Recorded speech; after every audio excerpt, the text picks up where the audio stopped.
Í liðinni viku þá fekk ég heimsókn til mín tvær systur sem að kynntu okkur fyrir því hvað Power Talk væri, þannig ekki vera mjög hissa ef ég skyndilega í öðrum fötum. Power Talk eru svona þjálfunarsamtök þar sem að fólk æfir sig í að koma fram, skipuleggja sig, virða tímamörk og pota sér svona smám saman út fyrir þægindarhringinn. Og hvernig kynntust þið? Eða þú bara Power Talk? Herri, ég kynntist Power Talk í gegnum stóru systur mína. Ég var einn af stofnendum deildarinnar hérna á Akureyri og uppgötaði bara að ég hefði fulla þörf fyrir að taka þátt í þessu starfi og hef grætt mikið á því. Hvað græðir maður á þáttöku í svona? Maður lærir bara svo margt og maður lærir inn á sjálfan sig. Fólk kemur inn á mjög mismunandi forsendum, sumir þurfa að styrkja sig í framkomu og læra að haga sér í ræðustól, læra að, gera svo margt. En svo eru aðrir sem að þurfa einfallega að læra að tala minna og þegja jafnvel.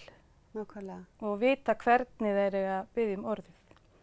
Við fylgjum svona en við fylgjum formlegri dagskrá á hverjum fundi.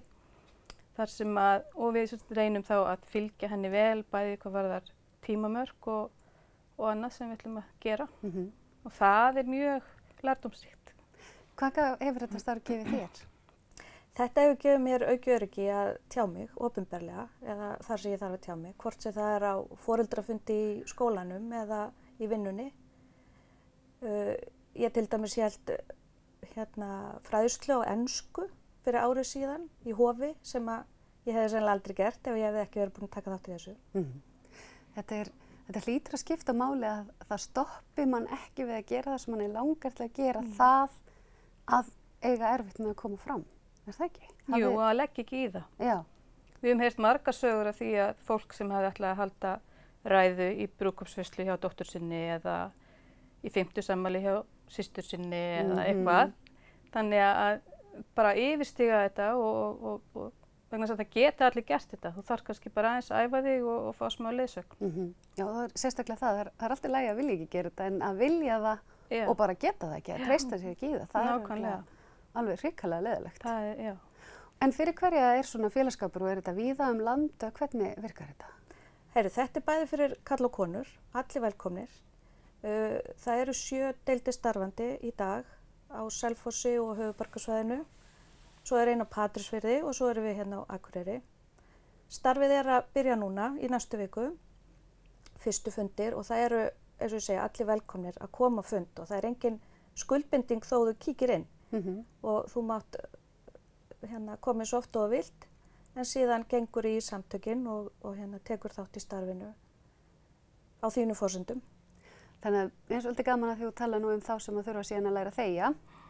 Ég þekki fólk sem að kannski ég mögulega stundum. Þú veist þetta með þögnina og það að læra að þegja kannski ekki síður mikilvægt í tengslum við svona verkefni að koma fram. Já, algjörlega, það mjög mikilvægt. Og líka þetta bara að læra að hlusta á aðra og leyfa öðrum að viðra sína skoðanir. Þó að þú hafir væntanlega, ekki þú, heldur bara, fólk hefur oft skoðanir á ýmsu og öllu jafnvel og vill stöðugt vera að koma á framfæri og grípa fram í og gaspra en þarna lærum við svolítið að hlusta á aðra eða æfum okkur í því og leyfa öðrum að viðra skoðanir sínar og svo talar að virða tímamörk. Ég veit nú ekki hversu margar ráðstefnur, málþing og hvað þá heitir nú allt það sem að tímarammi ekki virtur. Persónulega finnst mér það ferlega leiðilegt. Að því að maður gerir ráðstafanir út frá tímamörkum, mann langar ekki til að fara og læðast út þegar að tíminn fyrirlesturinn ekki búinn, en kannski búin að skipuleggja sig þetta. Já. Þetta alveg eitthvað sem við megum læra kannski. Já, og líka bara eins og almenni fundir á vinnustöðum. Já. Að hvað hefur fólk ekki oft verið boðað á fund og það veit enginn hvenær fundurinn verið búinn og fundurinn dregst von úr viti og jafnvel á þess að nokkrar ákvarðanir séu teknar. Já. Að það í rauninni hægt að búa til dagskrá fyrir alla fundi, alveg sama hvað það og bara að virða þau tímamörk. Við ætlum að gefa okkur þennan tíma í að tala þetta og þennan tíma í að tala þetta. Þannig að við byrjum alltaf stundislega klukkan 8 og við erum stundislega búnar klukkan 10. Já.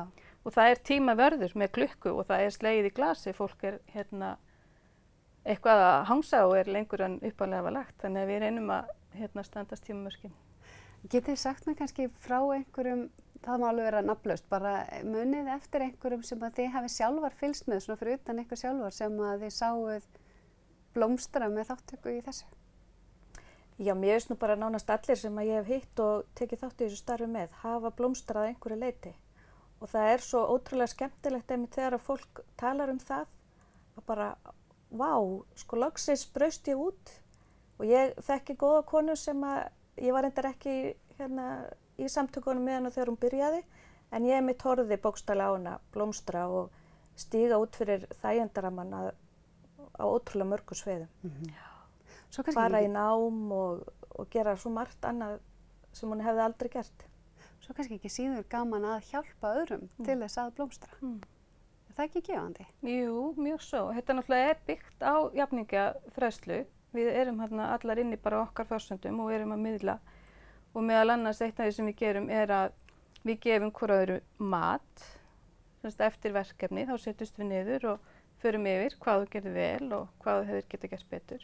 Við höfum flest öll alveg ótrúlega svona, þú veist, alls konar kæki sem við erum ómeðvituð rugga í pontu mjög algengt og svo alls konar hikord sem við reynum að taka eftir og benda fólki á. Sem við reynum að taka eftir? Já, einmitt. Við vorum nú búin að tala við að reyna að sitja það hvort hún segi ekki eitthvað en ég hef ekki orðið verið neitt en þá. Nei, það er ekkert komið ennþá sem við hefðum getað bent á, sko. Já, mér. Já.